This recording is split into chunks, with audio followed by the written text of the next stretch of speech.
Lahat ng mga payong napapakinggan natin about business and finance ay tama. Pero hindi lahat ay para sa atin.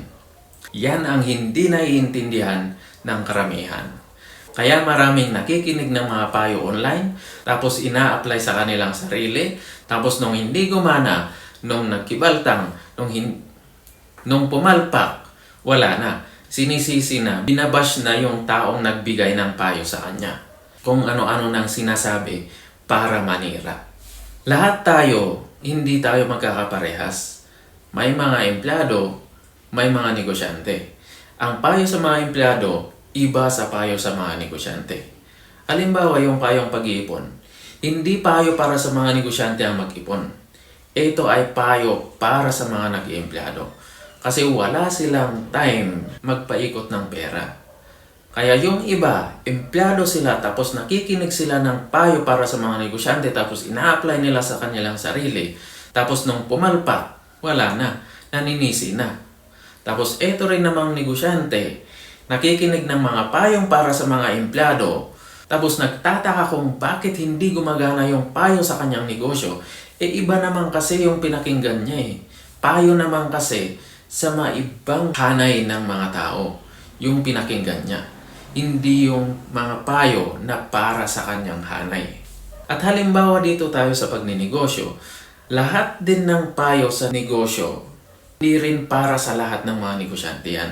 Kasi ang mga negosyante, meron kanya-kanyang mga levels yan. Meron yung mga nagsisimula pa lang, meron yung mga nakapagsimula na, tapos pinapalaki na lang yung negosyo, meron yung mga malalaki na negosyo na mini-maintain na lang. Bawat stage, magkakaiba ang payo ng mayan. Yung payo para sa mga nagsisimula pa lang, hindi yun payo para sa mga matatag ng negosyo, sa mga malalaki ng negosyo. At yung mga payong para sa mga malalaking negosyo na, hindi applicable sa kanila yung mga payong para sa mga nagsisimula pa lang o para sa mga nakapagsimula na. Kaya kung meron tayong payong napapakinggan, kung sino man yung mga pinapakinggan natin, intindihin natin kung para saan yung payong yon, para sa mga empleyado ba, para sa mga negosyante, kung applicable yung payo para sa atin o hindi. Huwag tayong tanggap ng mga payo na hindi naman applicable sa current na sitwasyon natin. Walang masama na tumanggap ng mga payo para at least may idea ka lang. Pero intindihin mo kung para sa'yo nga ba yung payong yon, nasa stage ka na ba para i-apply mo yung payong yon. Yan ang i-analyze natin bago natin i-apply yung mga payong binibitawan yung mga business guru o yung mga financial guru na mga yan. Hindi lahat ng payo kailangan nating internalize. Hindi lahat ng payo kailangan nating i-apply.